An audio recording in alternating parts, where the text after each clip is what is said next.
Hello kids, हम लोग कक्षा 11वीं एनसीईआरटी रसायन विज्ञान का 7वां चैप्टर पढ़ रहे थे, रासायनिक साम्य। इसके पिछले वीडियो में मैं आपको आयनिक साम्य के क्वेश्चन करा रहा था। 20 क्वेश्चन तक करा चुका था, फिर थोड़ा लंबा ब्रेक हो गया, मैं आगे पढ़ा रहा हूं इसको।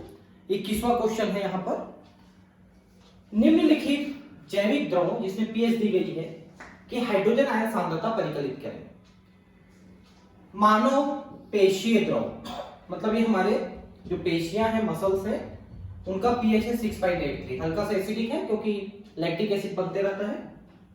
उदर द्रव मतलब हमारी स्टमक का जो कि अमाशय है उसका द्रव बहुत हाईली एसिडिक होता है HCl के कारण से। मानव रुधिर थोड़ा सा बेसिक होता है, मतलब क्षारीय होता है, और मानव का लार भी थोड़ा सा अम्लीय होता है। तो इनका पीएच दिया हुआ है, इसमें हाइड्रोजन आयन कॉन्सेंट्रेशन लिखना है। तो आपको पता है कि अगर हाइड्रोजन आयन कॉन्सेंट्रेशन देता है तो minus log hydrogen ion concentration कर दोगे तो पीएच निकलता है। अब पीएच दिया है तो उसका एंटी लॉग करोगे तो हाइड्रोजन आयन सांद्रता निकलेगी।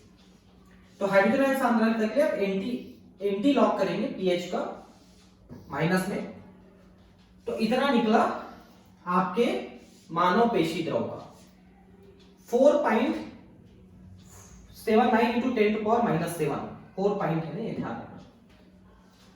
हाइड्रोजन आयन दूसरा है उदर द्रव, इसका काफी ज्यादा है, देख सकते हैं 0.063 आ रहा है मोलर कॉन्सेंट्रेशन, क्योंकि वो काफी अम्लीय है। रुधिर का क्षारीय है इसलिए काफी कम आएगा, ये देखिए काफी कम आ रहा है। और मानव लार का भी काफी कम आ रहा है क्योंकि ये भी अम्लीय है ना। तो जो अम्लीय है उनका कम आएगा, जितना भी आप देख सकते हैं। और जो क्षारीय है, सॉरी उल्टा बोल दिया मैंने, जो क्षारीय है उसको काफी कम आएगा। जो ज्यादा अम्लीय है वो ज्यादा आएगा हाइड्रोजन आयन कॉन्सेंट्रेशन, और जो थोड़ा सा अम्लीय है उसका इसकी तुलना में कम आएगा। ये देख सकते हैं आप, सबका एंटी लॉग निकालिए, सीधा सीधा हाइड्रोजन आयन कॉन्सेंट्रेशन आ जाएगा। दूध, काली कॉफी, टमाटर रस, नींबू रस, अंडे की सफेदी के पीएच मान दिए गए हैं, इनके हाइड्रोजन आयन की सांद्रता ज्ञात करें। अब फिर से आपको एंटी लॉग लेना है सभी का माइनस पीएच करके। तो दूध का निकल गया, देख सकते हैं, है ना। काली कॉफी का भी निकाल लिया, टमाटर, नींबू, अंडे, इन सब का आपने अलग अलग निकाला है। तो यहां पर मान लिखा है, आप स्टील करके देख लीजिए और लिख लीजिए अपनी कॉपी में, क्योंकि कॉपी तो आपको बनाना ही था क्वेश्चन आंसर का। नेक्स्ट क्वेश्चन है 298 केल्विन पर 0.561 ग्राम KOH जल में घोलने पर प्राप्त 200 मिलीलीटर विलयन की है पोटेशियम हाइड्रोजन और हाइड्रोक्सिल आयन की सांद्रताएं ज्ञात करें। सीधा सीधा यह मतलब है कि जो KOH है, चूंकि ये क्षारीय है तो हाइड्रोक्सिल आयन ज्यादा मिलेगा आपको। तो चूंकि ग्राम में दिया है तो इसकी मोलर सांद्रता आपको निकालना पड़ेगा, मोलर वेट निकालना पड़ेगा कि जितना दिया है वो कितना मोलर हुआ। तो कितना ग्राम दिया है, इसका कितना मोलर वेट है, और मोलर सांद्रता आपको निकालनी है, इसलिए 1000 ml बटा कितने ml में घोला है आपने। तो 200 ml में घोला है इसलिए V में 200 लिखेंगे। KOH का आणविक भार 56 होता है, आप कैलकुलेट कर लीजिए।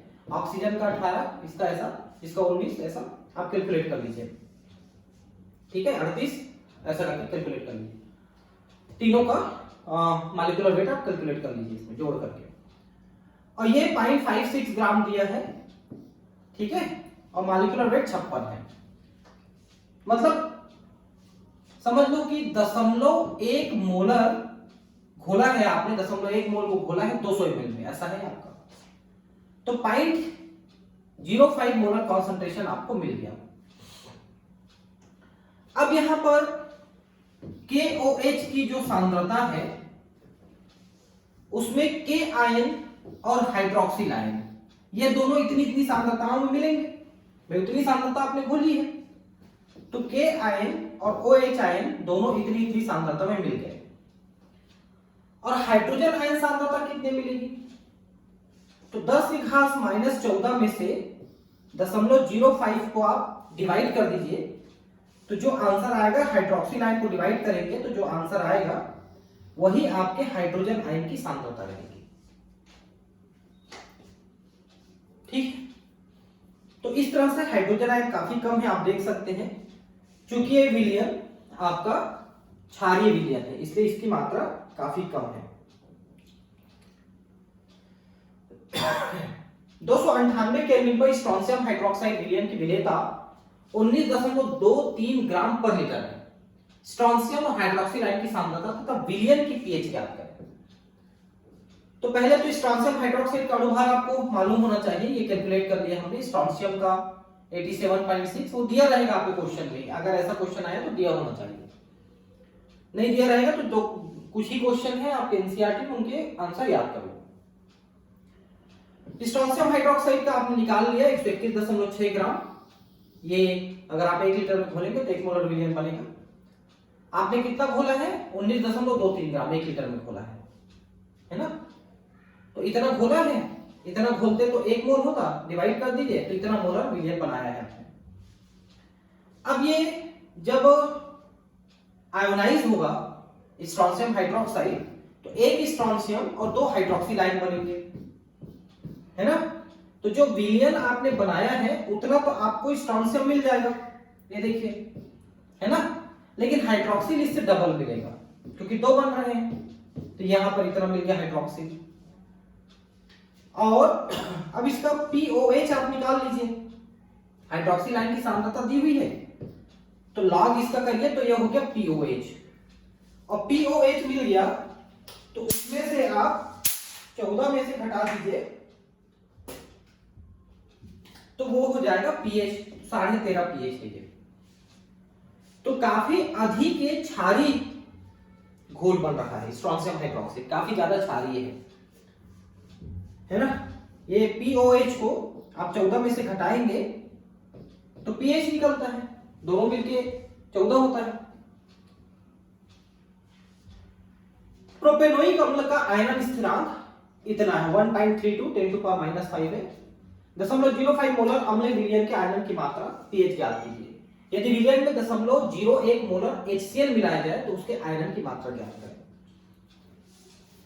चलिए, तो पहले तो आयनन आप निकालेंगे, है ना?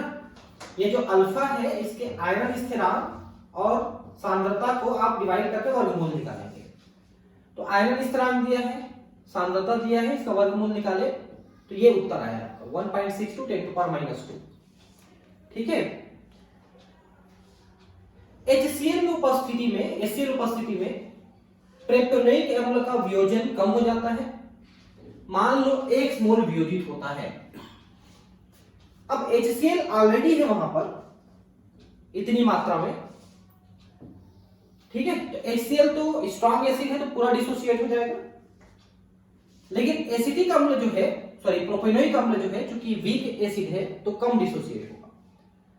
तो जब इसको पानी में डालेंगे तो शुरू में इसकी इतनी मात्रा लिया हमने तो वहां पर प्रोपेनोएट आयन और हाइड्रोजन आयन ये हम देखेंगे। तो हाइड्रोजन आयन तो HCl के कारण से शुरू से जो था वो था, इसके कारण से नहीं था, इसके कारण से 0 था दोनों, लेकिन ये HCl के कारण से पहले से थोड़ा था।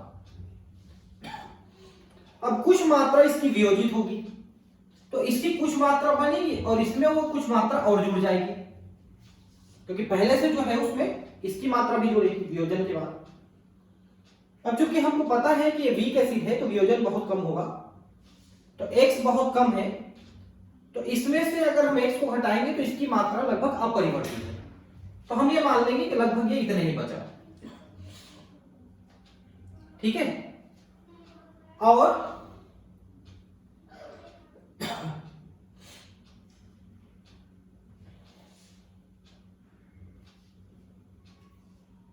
यहां पर भी 0.01 में जोड़ेंगे तो कोई खास इसमें इजाफा नहीं होगा, हम ये मानते हैं।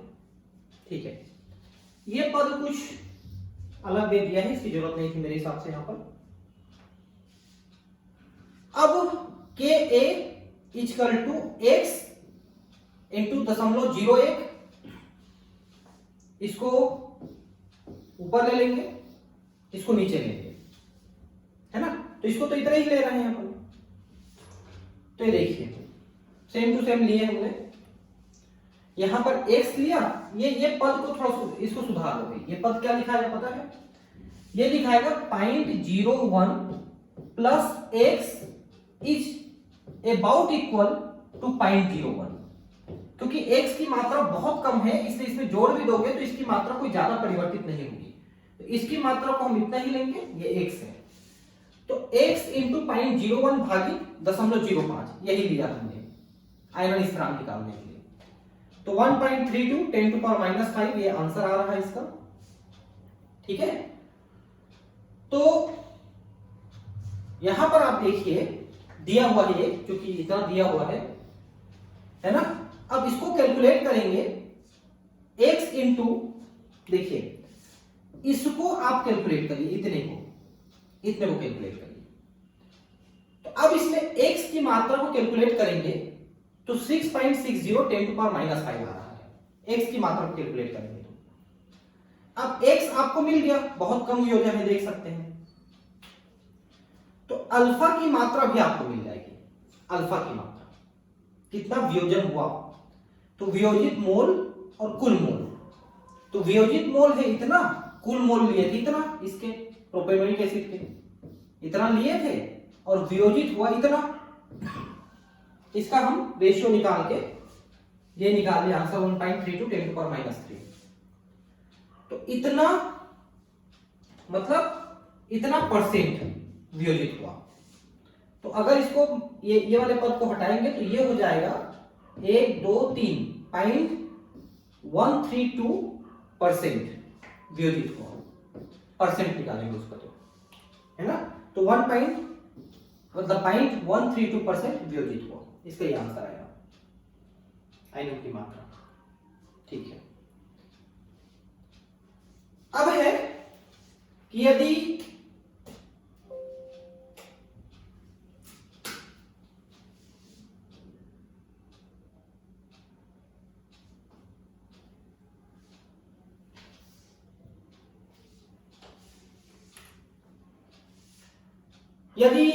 साइनिक अम्ल HCNO के 0.1 मोलर विलियन की pH 2.34 हो तो अम्ल के आयरन स्थिरांक तथा आयरन की मात्रा ज्ञात कीजिए। ये जो साइनिक अम्ल है ये एक दुर्बल अम्ल है ना। तो इसका वियोजन कम होगा। मान लो इसका वियोजन अल्फा होता है तो इसमें से अल्फा कम हो जाएगा, तो इधर सी अल्फा और सी अल्फा बने मानते हैं। ठीक है, पीएच का मान दिया है तो पीएच के मान में एंटी लॉग निकालेंगे तो वियोजन की मात्रा ज्ञात हो जाएगी। ठीक है, तो Ca का मान है 0.1 इंटू अल्फा, एंटी लॉग हम निकालेंगे 2.34 का माइनस करके,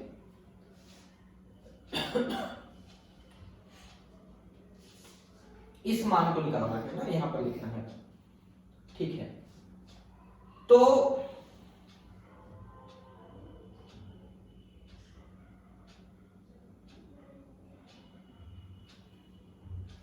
यहां पर कुछ प्रिंट मिस्टेक है लग रही है फिर से। ठीक है, ये 0.1 मोलर लिया है ना शुरू में कॉन्सेंट्रेशन, तो सी अल्फा में सी का मान लिया है 0.1, ये सी अल्फा का मान है, तो सी का मान 0.1 और अल्फा। तो अब अल्फा का मान ले लिए तो ये आ गया, एंटी लॉग निकालने के बाद टोटल आ गया 0.0457, ये आ गया 0.0457 अल्फा का मान। और के ए का मान निकालना है तो सी अल्फा स्क्वायर, सी स्क्वायर अल्फा स्क्वायर भागित इतना, ये देखिए ये आ गया। तो यहां पर आप ध्यान दीजिए, यहां पर एक पद कम लिख दिया, मैं आपको बता देता हूं, सी स्क्वायर अल्फा स्क्वायर भागित सी 1 माइनस अल्फा, ऐसा था ये। तो ये एक सी नीचे का ऊपर के एक सी से कट गया, तो ये बचा C alpha square 1 minus alpha, ये आ गया। अब इसे मान रखिए आप, तो सब सारे मान आपके पास है, तो आंसर आ जाएगा इतना आयरन स्थिरांक। तो आयरन की मात्रा यानी आयरन स्थिरांक की मात्रा आपको मिल गई। आयरन स्थिरांक और आयरन की मात्रा, आयरन की मात्रा ये है और आयरन स्थिरांक ये है, दोनों आपको मिल गई। ठीक, यदि नाइट्रस अम्ल का आयनन स्थिरांक इतना है तो 0.04 मोलर सोडियम नाइट्राइट विलयन के पीएच तथा जल योजन की मात्रा ज्ञात करें। ठीक है, नाइट्रस अम्ल और सोडियम नाइट्राइट ये दोनों दुर्बल अम्ल और प्रबल क्षार है। ठीक है, नाइट्रस अम्ल इतना है, सोडियम नाइट्राइट विलयन की पीएच और जल योजन की मात्रा ज्ञात करें। देखिए हुआ क्या, नाइट्रस अम्ल है HNO2, ठीक है, और इसमें जब हम सोडियम हाइड्रोक्साइड का रिएक्शन कराया तब ये सोडियम नाइट्राइट विलयन बना, सोडियम नाइट्राइट विलयन। तो यहां पर ये दुर्बल अम्ल है और ये प्रबल क्षार है। ठीक है, इन दोनों का मिलाकर के ये लवण बना, ये लिखा है, देखिए दुर्बल अम्ल और प्रबल क्षार का लवण है ये। ठीक है, तो ये देखिए KW KA/C ऐसा लेना पड़ेगा आपको हाइड्रोजन आयन कॉन्सेंट्रेशन निकालने के लिए। तो KW का मान तो आपको पता है 10⁻⁻14 है और Ka का मान दिया हुआ है यहां पर, ये Ka का मान नाइट्रस अम्ल का आयनन स्थिरांक बहुत कम है इसलिए हम दुर्बल अम्ल माने हैं ना उसको। और कॉन्सेंट्रेशन आपका कितना दिया है 0.04 मोलर कॉन्सेंट्रेशन सोडियम नाइट्राइट का ये दिया है। इन सब की मात्रा को रखेंगे यहां पर तो हाइड्रोजन आयन की सांद्रता आ गई 1.06 10⁻⁻8। आप ऐसे वैल्यू को याद कर लीजिए, सॉल्व करते रहेंगे एग्जाम में तो फंस जाएंगे आप। अब पीएच कितना हुआ, ये हाइड्रोजन आयन की सांद्रता निकल गई तो पीएच इसका माइनस लॉग आएगा, माइनस लॉग लिखेंगे तो 7.97 इसकी पीएच आ गई। तो पीएच तो निकल गई, विलयन की पीएच पूछी है। अब जल योजन की मात्रा यानी कि जल विघटन, जल में कितना विघटित होगा, सोडियम नाइट्राइट डाले जल में कितना उसका विघटन होगा ये निकालना है। तो KW KAC इस फार्मूले में रखेंगे, KW लिख दिए, Ka का मान अभी आपने निकाला था, ठीक है, दिया हुआ है ये दिया हुआ है Ka का मान, और कंसंट्रेशन भी आपको पता है तो सीधा सीधा ये मान निकल गया। इसके लिए आपको जो दिया है उसी में से मान निकल जाएगा, इसके लिए आपको कैलकुलेट करना पड़ा।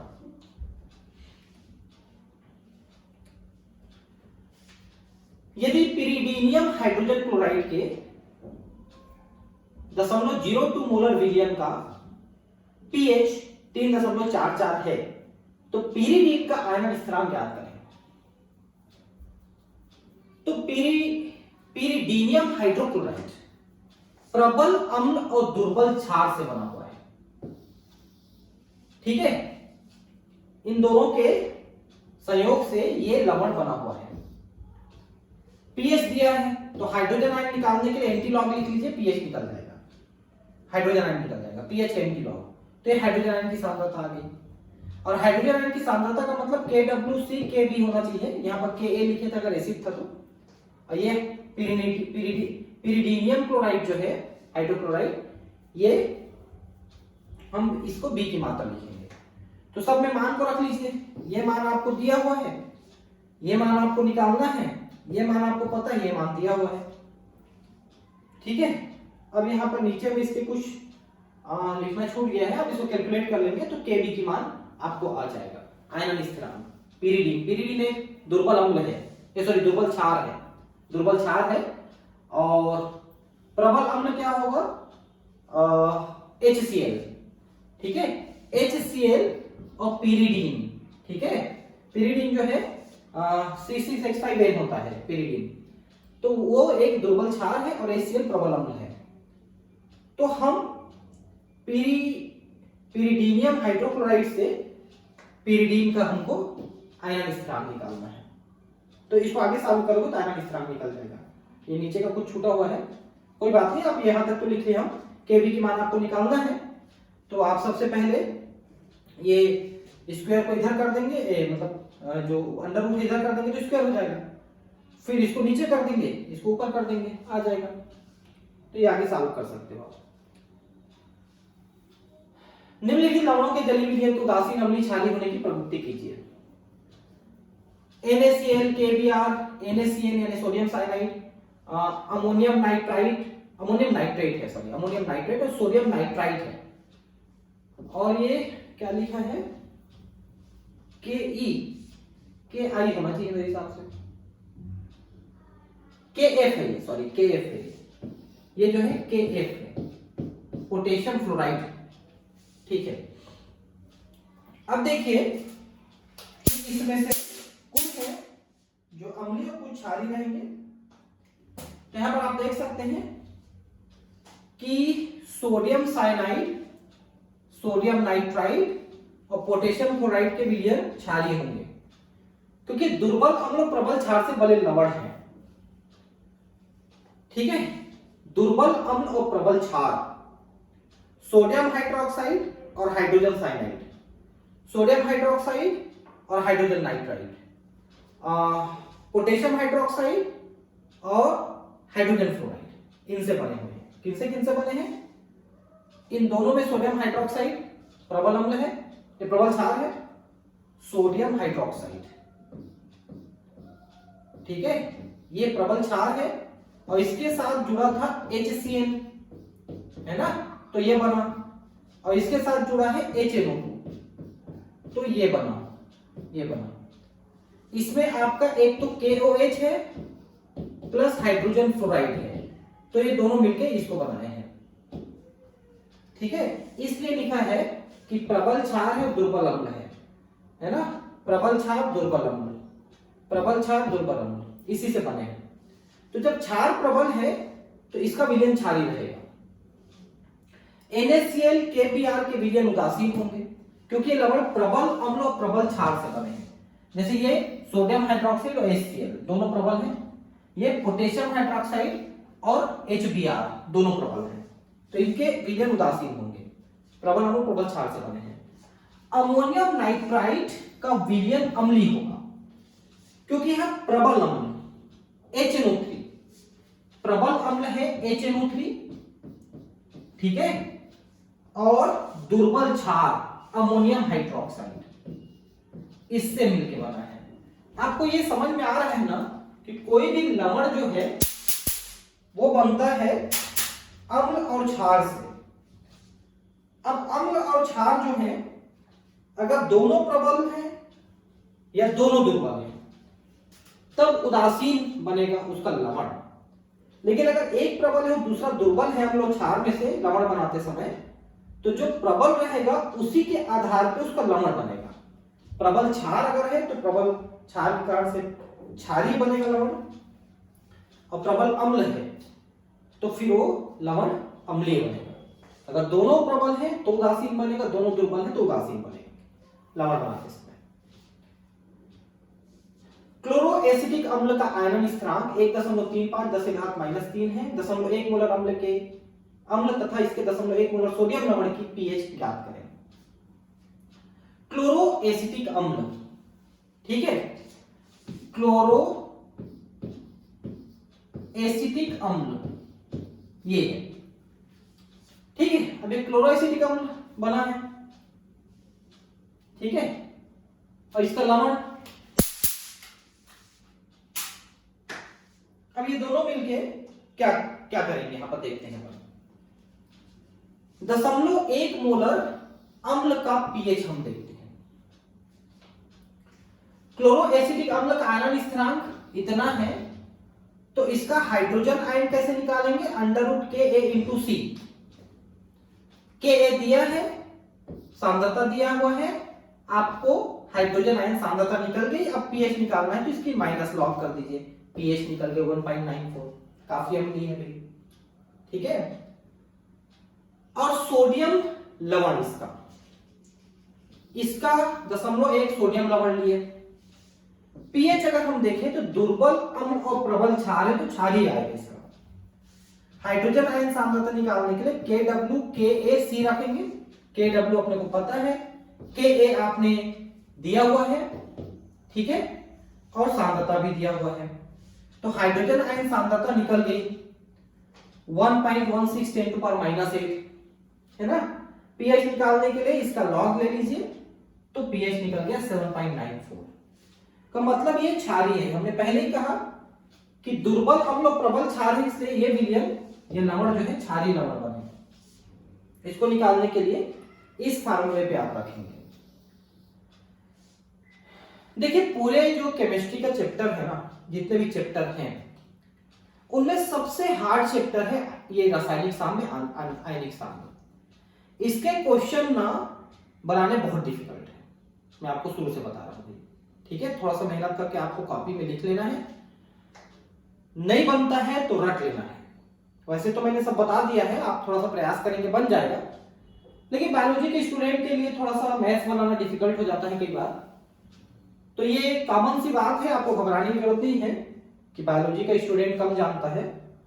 भैया बायोलॉजी ज्यादा जानता है, मैथ्स कम जानता है तो बायोलॉजी ज्यादा जानता है, उसमें कोई बड़ी बात थोड़ी है। ठीक है, 310 केल्विन पर जल का आयनिक गुणनफल इतना है। इसी तापक्रम पर उदासीन जल की पीएच ज्ञात करें। तो जल जो है आयनिक होकर ऐसा बनाएगा KW इक्वल टू इतना, और ये दिया है KW अभी, ठीक है, और इतना मिला हाइड्रोजन आयन। ठीक है, तो हाइड्रोजन आयन बराबर हाइड्रोक्सिल आयन भी रहेगा। अब हाइड्रोजन आयन की मात्रा आपको पता है, देखिए ये हाइड्रोजन स्क्वायर है ना, ध्यान रखेंगे। तो हाइड्रोजन आयन जितना रहेगा उतना हाइड्रोक्सिल आयन रहेगा। तो हाइड्रोजन आयन स्क्वायर बराबर इतना है, तो हाइड्रोजन आयन बराबर इसका अंडर रूट रहेगा। ये देखिए हाइड्रोजन आयन बराबर उसका अंडर रूट आएगा, तो इतना ही OH आयन आएगा। और इसका पीएच निकाल लीजिए लॉग से, तो पीएच आएगा 6.78। उदासीन जल की पीएच 6.78।